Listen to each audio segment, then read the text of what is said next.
오늘은 이르되 어찌하여 살아있는 자를 죽은 자 가운데서 찾느냐라는 제목으로 말씀드립니다. 누가복음 24장 1절에서 5절을 보면 안식 후 첫날 새벽에 이 여자들이 그 준비한 향품을 가지고 무덤에 가서 돌이 무덤에서 굴려 옮겨진 것을 보고 들어가니 주 예수의 시체가 보이지 아니하더라. 이로 인하여 근심할 때에 문득 찬란한 옷을 입은 두 사람이 곁에 섰는지라.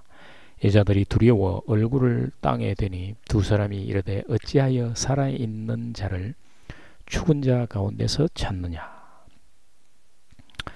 그리고 로마서 6장 2절에서 보면 그런즉 우리가 무슨 말을 하리요 은혜를 더하게 하려고 지혜가 하겠느냐 그럴 수 없느니라. 죄에 대해서 죽은 우리가 어찌 그 가운데서 살리요. 예수와 함께 십자가에서 죽은 것은 죄에 대해서 죽은 것이요 옛사람의 죽음입니다.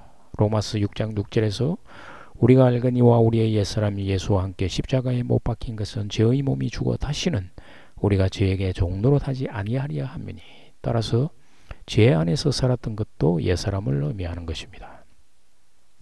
천사가 말하기를 왜 죽은 옛사람 가운데 예수를 찾느냐라는 것입니다. 옛사람은 첫사람 아담을 의미합니다. 왜 첫사람 아담인 옛사람 가운데서 예수를 찾느냐? 하늘로부터 태어난 새사람인 마지막 아담 예수를 찾지 않느냐라는 말입니다. 예수 그리스도는 첫사람 아담과 마지막 아담의 모습을 동시에 가집니다. 로마서 5장 14절에서 그러나 아담으로부터 모세까지 아담의 범죄와 같은 죄를 짓지 아니한 자들까지도 사망이 왕노릇하였나니 아담은 오실 자의 모형이라.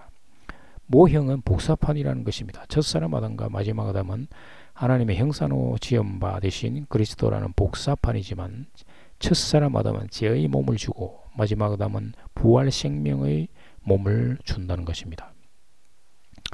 골로새서 1장 15절에서 그는 보이지 아니하는 하나님의 형상이요 모든 피조물보다 먼저 나신 이시니 라고 말하고 있습니다. 첫사람 아담을 호칭하는 데는 성경에 따라 번역상의 차이가 있습니다. 창세기 2장 7절에서 여호와 하나님의 땅의 흙으로 사람을 지으시고 그 생기를 코에 불어넣으시니 사람이 생명이 되니라. 네베시 하야는 영어로 living being이라고 합니다. 킹제임스 번역은 soul이라고 부르긴 하지만 개역 개정은 이를 상황에 따라서 여러 가지로 번역했는데 영혼, 혼, 목숨, 마음이라고 다양하게 번역을 했던 것입니다. 헬라 언어는 푸시케라고 하는데 또 다른 표현으로 육적 몸, 소마 푸시콘으로 표현됩니다.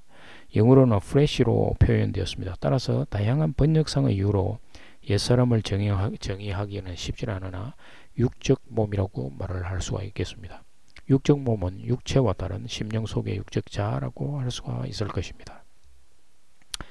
예수님이 자기를 부인하라는 말씀을 자주 하셨는데 바로 이를 두고 말을 하는 것입니다. 대부분 신도들은 누가복음 24장 5절에 살아있는 자를 죽은 자 가운데서 찾느냐 해서 부모로부터 받은 육체를 생각합니다. 육체가 죽었는데 그 육체가 다시 살아났다는 것으로 들리는 것입니다. 그러나 천사가 말하는 죽고 사는 것은 육적 몸과 영적 몸을 두고 말하는 것입니다.